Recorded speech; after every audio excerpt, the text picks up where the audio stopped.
Dear 11th and 12th standard students, public exam ரொம்ப பக்கத்துல வந்துருச்சு. இனி நம்ம கொஞ்சம் சீரியஸா களத்துல இறங்கி படிக்க ஆரம்பிக்கணும். இவ்வளோ நாள் என்னென்னமோ நடந்துச்சு இல்லையா? ஸோ நிறைய எக்ஸாம்ஸ்ல நம்ம வந்துட்டு பார்டர் பாஸ் ஆயிடுப்போம், இல்ல வந்து பாஸ் பண்ணவே கஷ்டப்பட்டிருப்போம். நிறைய பேர் வந்துட்டு 100க்கு கிட்ட வந்துட்டு அந்த ஒரு மார்க்ல 2 மார்க்ல நம்ம மிஸ் பண்ணிருப்போம். இல்ல நம்ம ஆவரேஜா 70 to 80 90 அப்படியே ஓடிக்கிட்டே இருக்கும். அது எல்லாத்தையும் தாண்டி இப்போ ஃபைனலா வந்துட்டு நம்ம எந்திரிச்சு வர வேண்டிய டைம் வந்துடுச்சு. ஸோ எத்தனை தடவை நீங்க கீழே விழுந்திருந்தாலும் இப்போ நீங்க எந்திரிக்க டைம் வந்தாச்சு. ஸோ நான் விடுதலா ஃப்ரம் 100 லேர்னிங். ஸோ அப்போ என்ன பண்ணலாம்? அடுத்த ஒரு 15 டேஸ்க்கு இந்த ஸ்ட்ராட்டஜியை கரெக்டாக ஃபாலோ பண்ணாலே ஓகே உங்களோட ஃபுல் எஃபர்ட்டை அண்ட் இந்த சீசன்ல தான் என்ன நடக்கும் அப்படின்னு கேட்டிங்கன்னா நிறைய பேர் வந்துட்டு பயம் வர ஆரம்பிக்கும். ஸோ நான் படிச்சதெல்லாம் போதுமா, இல்லை நான் நிறைய டைமை வேஸ்ட் பண்ணிட்டோம் அப்படின்னு நம்ம மேலேயே நமக்கு கோவம்லாம் வர ஆரம்பிச்சிடும். ஸோ இதெல்லாம் வந்திருக்கான்னு தெரியல. ஸோ வந்திருந்தா இதெல்லாம் தூக்கி போட வேண்டிய டைம். தட் இஸ் லைக் டைமும் வேஸ்ட் ஆயிடுச்சு. இப்போ நான் ஸ்டார்ட் பண்ணாலும் ஓகேவா சொன்னேன், இப்போதான் ஆரம்பிக்க போறேன், ஆரம்பிக்கிறதுக்கு டைம் இருக்கா அப்படின்னு கேட்டீங்கன்னா 15 நாள் டைம் இருக்கு. அது போக எக்ஸாம் டைம்லயும் கொஞ்சம் டைம் இருக்கு. இது ஆறுதல் வார்த்தை. அதை தாண்டி டிஸ்ட்ராக்ஷன். ஓகே, அண்ட் இன்னுமே வந்து நமக்கு படிக்கணும்னு மனசுல தோணும். ஆனா ஏதோ ஒரு விஷயம் வந்து நம்மளை ஸ்டாப் பண்ணுது அந்த புக்கை எடுக்கிறதுக்கு. ஏன்னா எங்கேயோ ஓகே அப்புறம் பார்த்துக்கலாம்னு கடைசி நாளுக்கு வந்தாச்சு. நான் தான் சொன்னேன், இப்போ இனி வந்துட்டு நம்ம சீரியஸா இருக்க வேண்டிய டைம் வந்தாச்சு. ஸோ கிவ் அப் பண்ண வேண்டிய டைம் கிடையாது. இவ்வளோ நாள் நம்ம போட்ட எஃபர்ட் எல்லாமே இந்த ஒரு நாளுக்காக தான். ஸோ கடைசியாக ஒரு ட்விஸ்ட் இருக்கு, அதையும் நம்ம பார்க்கலாம். ஸோ அடுத்த 15 நாள் நீங்க வந்து 11th and 12th standard students ஓகேவா? So physics, chemistry, maths, biology, இல்லை வந்து இங்க காமர்ஸ் குரூப்பா இருக்கீங்கன்னா அக்கௌண்ட்ஸா இருக்கட்டும், காமர்ஸா இருக்கட்டும், எக்கனாமிக்ஸா இருக்கட்டும், அண்ட் ஈவன் பிசினஸ் மேக்ஸ், இதுக்கு எல்லாமே கிளாஸ் போயிட்டு இருக்கு. அதையும் நீங்க கரெக்டா கவனிச்சுட்டே வாங்க. என்ன பண்ணலாம் அண்ட் நான் திரும்பவும் சொல்றேன், இந்த டைம் நம்ம கண்டிப்பா சீரியஸா இந்த 15 நாள் ஓகேவா உங்களுடைய ஒரு கோல்காக நீங்க படிக்க ஆரம்பிக்கணும். ஸோ இந்த 3 விஷயங்கள் இருக்கு. இல்லை இதோடு சேர்த்து நிறைய டிஸ்ட்ராக்ஷன்ஸ், லேசினஸ் எல்லாம் இருக்கு அப்படின்னா அதெல்லாம் இதோட தூக்கி போட்டணும். ஓகேவா? ஸோ தூக்கி போட கஷ்டமா இருக்கு அப்படின்னா நீங்க என்னவா ஆகணும்னு ஆசைப்படுறீங்க? டிஸ்ட்ராக்ஷன் வந்து நீங்க அப்படி டிஸ்ட்ராக்ட் பண்ணுங்க. உங்களோட கோலை பார்க்க நமக்கு புக்கு தான் கண்ணுக்கு வரமே தவிர வேற எதுவுமே வரக்கூடாது. அப்படி பார்க்கும்போது சீரியஸ் ஆயிட்டீங்க அப்படின்னா ஃபர்ஸ்ட் என்ன பண்ணும் அப்படின்னா புக் பேக். இப்போ என்ன படிக்கிறது அப்படின்னு யோசிக்கும் போது எனக்கு படிக்கிறதுக்கான மெட்டீரியல் இருக்கா? புக் இருக்கு, பட் புக் எங்க இருக்குன்னு தெரியல. ஸோ புக்ல 10 பேஜ் காணாம கூட போயிருக்கும். படிச்சு எல்லாம் கிழிச்சிருப்போம்னு நினைக்கிறேன். ஸோ எல்லாத்தையும் தாண்டி மினி மெட்டீரியல் கொடுத்தாச்சு. கிளாஸ் 11க்கும் சரி அண்ட் அதே மாதிரி 12க்கும் சரி. அதை திரும்ப நான் கீழேயும் பின் பண்ணி வைக்கிறேன்.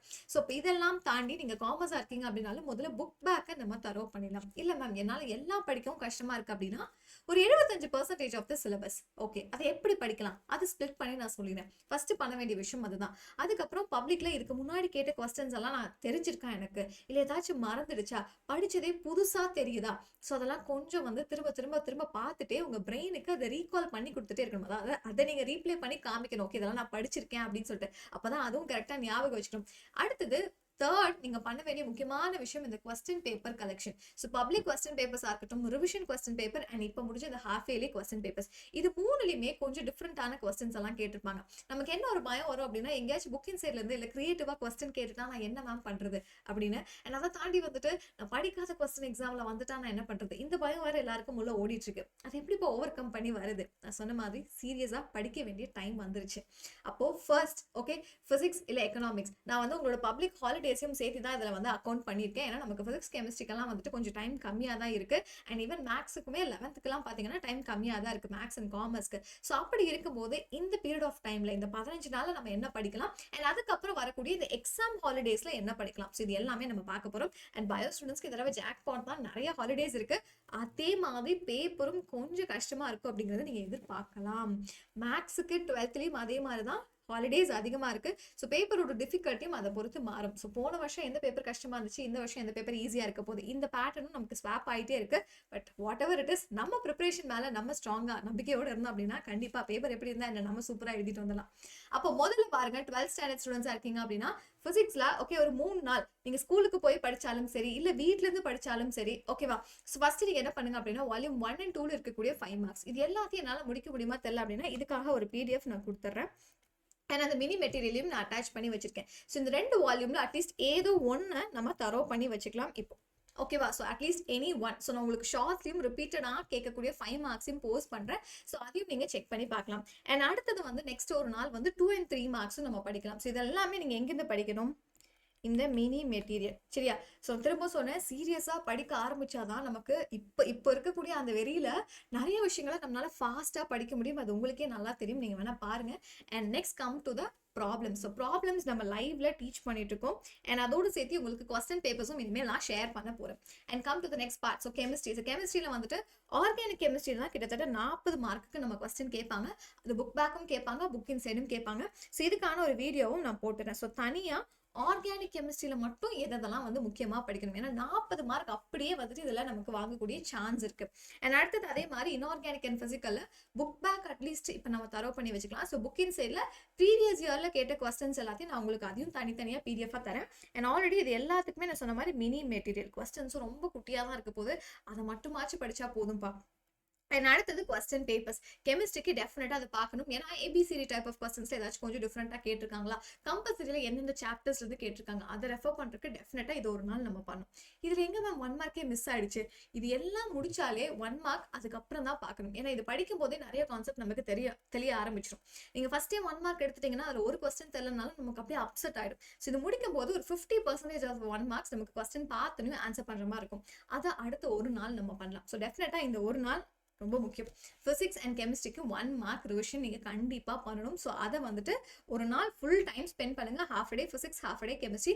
படிச்சதுல இருந்து எவ்வளவு தூரம் நமக்கு தெரியுது அப்படின்னு பாருங்க. ஓகே. அண்ட் நெக்ஸ்ட் வந்து மேக்ஸ். ஸோ மேக்ஸ்க்கு ஹாலிடே நிறைய இருக்கு 12th. அப்படி இருக்கும்போது நம்ம இப்போ வால்யூம் 1ல இருக்கக்கூடிய இம்பார்ட்டன்ட் 5 மார்க்ஸ் அண்ட் வால்யூம் 2ல இருக்கக்கூடிய 2-3 மார்க்ஸ், வால்யூம் 2ஓட 5 மார்க்ஸ் இதை முடிச்சு வச்சுக்கலாம். பேலன்ஸ் என்ன இருக்கும் அப்படின்னா வால்யூம் 1ஓட 2 and 3 மார்க்ஸ் இருக்கும். ஸோ அதை நம்ம எக்ஸாமுக்கு முன்னாடி இம்பார்ட்டன்ட் கொஸ்டின்ஸ் எல்லாத்தையுமே சால்வ் பண்ணி பார்த்துக்கலாம். அண்ட் பயோக்கு நிறைய நாள் இருக்கு. பட் இருந்தாலும் இப்போ நான் கொடுத்துருக்கக்கூடிய இந்த சாப்டர்ஸ் எல்லாம் முடிச்சிட்டீங்க அப்படின்னா டெஃபினெட்லி ஓகேவா 50% ஆஃப் த சிலபஸ் முடிஞ்சிருச்சுன்னு அர்த்தம். பேலன்ஸ் நம்ம எக்ஸாமுக்கு முன்னாடி ஹாலிடேஸ் இருக்கு இல்லையா, அதுல 6 நாள் இருந்தாலும் அதுல எப்படி படிக்கிறதுங்கிற பிளான் நான் உங்களுக்கு சொல்லிக்கிறேன். So 12th almost over. அதே மாதிரி 11th ஸ்டாண்டர்ட் ஸ்டூடெண்ட்ஸ்க்கு பாருங்க. ஸோ உங்களுக்கும் அதே பேட்டர்ல ஃபாலோ பண்ணுங்க. ஏன்னா எக்ஸாம் டேஸ் வந்துட்டு நமக்கு பிசிக்ஸ் கெமிஸ்ட்ரிக்குலாம் 2 நாள் அது மாதிரி தான் ஹாலிடேஸே இருக்கு. அதுல கம்ப்ளீட்டா படிக்கணும் அப்படின்னு எதையும் பைலப் பண்ணி வைக்காதீங்க. இப்பயே இந்த ஹாலிடே டைம்ல கொஞ்சம் கொஞ்சமா யூட்டிலைஸ் பண்ண ஆரம்பிச்சிடுங்க.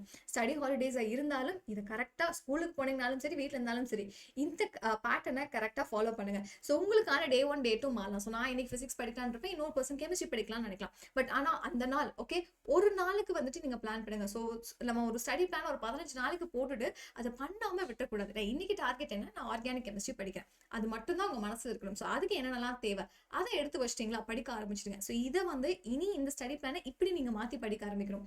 அதே மாதிரிதான் வந்துட்டு மேத்ஸ் அண்ட் பயோக்கு சாப்டர்ஸ் இங்கே நான் சேஞ்ச் பண்ணிருக்கேன். ஸோ பயோல இருக்கக்கூடிய சாப்டர்ஸ் இப்போ இதை படிச்சிட்டிங்க அப்படின்னா தென் 5 மார்க்ஸ்க்கு நம்ம சூப்பர் தரவு ஆயிடுவோம். ஓகேவா. ஸோ இது எல்லாத்துக்குமே தேவையான மினி மெட்டீரியல்ஸ் ரிலீஸ் பண்ணியாச்சு.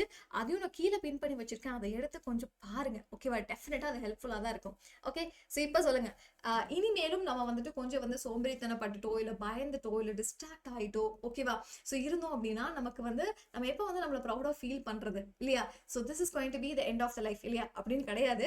இந்த எக்ஸாம் வந்துட்டு நம்மளோட லைஃப் லாங் ஓகே நம்ம மார்க் எல்லா லைஃப் லாங்கும் நம்ம கூடயே இருக்க போகுது. அப்ப என்ன பண்ணும், அந்த ஃபினிஷிங்கை கொஞ்சம் சூப்பரா பண்ணும் இல்லையா. ஸோ ஒரு நல்ல படத்துக்கு ஒரு பேட் கிளைமேக்ஸா இருக்கு இல்லையா அப்படின்னு சொல்ல நம்மளுக்கே எவ்வளவு கோவம் வருது. அப்படி இல்லாம இந்த படத்துக்கும் ஓகே நம்மளோட ஃபுல் இந்த எக்ஸாம் ஜேர்னியை சூப்பரா எண்ட் பண்ணுங்க. Especially 12th standard students. Definitely 11th கண்டிப்பா முக்கியம் தான். ஸோ மார்க் முக்கியம் இல்லைன்னு கிடையாது, கண்டிப்பா 11th மார்க்கும் முக்கியம் தான். So 11th and 12th standard students இந்த ஸ்டோரிக்கு ஒரு சூப்பரான கிளைமேக்ஸ் கொடுக்க வேண்டிய டைம் வந்துச்சு. ஸோ யாரெல்லாம் அப்படி சூப்பராக கொடுக்க போறீங்களோ அதை எனக்கு கமெண்ட்ல சொல்லுங்க. அண்ட் இதை தாண்டி இன்னி எக்ஸாமுக்கு என்னெல்லாம் ஹெல்ப் வேணும், ஸோ டெஃபினட்டா பண்ண நாங்கள் தயாரா இருக்கோம். என்ன ஹெல்ப் வேணும் அப்படிங்கிறது எனக்கு கமெண்ட்ல மென்ஷன் பண்ணுங்க. All the best.